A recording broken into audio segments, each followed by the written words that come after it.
C'est une opération francophone, elle réunit des jeunes qui sont venus des quatre coins de la francophonie. Et alors, c'est une opération qui vise quand même à promouvoir, je dirais, une communication publique de qualité.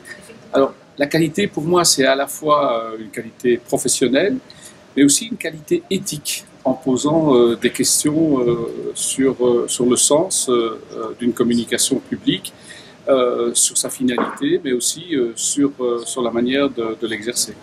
Et donc, je pense que c'est important d'avoir à la fois ce travail sur une communication qui est vraiment, je dirais, contemporaine, c'est-à-dire une communication d'aujourd'hui qui tient compte de la réalité du monde d'aujourd'hui et aussi des moyens que l'on a à la disposition, mais aussi avec cette volonté d'éviter un certain nombre de dérives, de problèmes qui sont inhérents aujourd'hui à la communication numérique et à la circulation des informations et des fausses informations sur le web et les réseaux sociaux.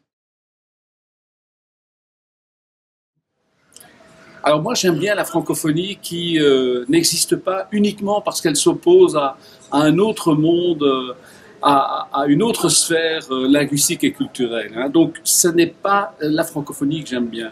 La francophonie que j'aime bien, c'est la francophonie qui est une francophonie qui tient compte d'abord de la diversité au sein même de la francophonie, et puis aussi une francophonie qui est ouverte sur les autres espaces linguistiques, qui accepte que, en effet, nous sommes dans un monde où il y a des échanges et où l'identité francophone n'est pas une identité fermée, n'est pas une identité univoque.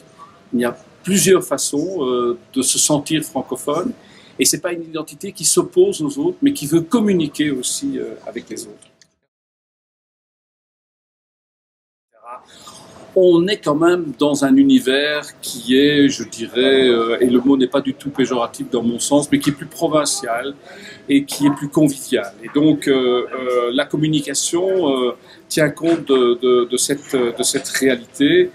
Ce qui est intéressant dans la communication politique en Belgique, c'est qu'on est vraiment face à deux univers linguistiques, culturels, mais aussi politiques, puisque la plupart des partis francophones et flamands n'ont pas un rattachement à un parti national. Il y a des partis du côté francophone, il y a des partis du côté flamand. Il y a deux univers politiques qui coexistent au niveau que nous appelons fédéral, mais ça a un impact aussi sur la communication, puisque on est obligé de s'adresser à deux parties de pays qui sont différentes, mais aussi où les partis sont différents, où les cultures politiques sont différentes, où la communication plus anglo-saxonne du côté flamand, plus française et francophone au sud du pays, sont différentes. Et c'est un exercice qui demande aussi finalement pas mal de souplesse, hein, d'autant plus que le monde médiatique est lui aussi partagé. Donc il faut pouvoir jongler. Mais c'est ça qui est intéressant, c'est que nous sommes un laboratoire justement de ce monde multipolaire que la francophonie de toute façon est déjà aujourd'hui. Alors le message que je voudrais donner, c'est d'abord de mesurer la chance extraordinaire que vous avez. Et finalement, je voudrais avoir quelques décennies de moins pour pouvoir en profiter aussi. Ça, c'est quand même une première chose qu'il faut dire.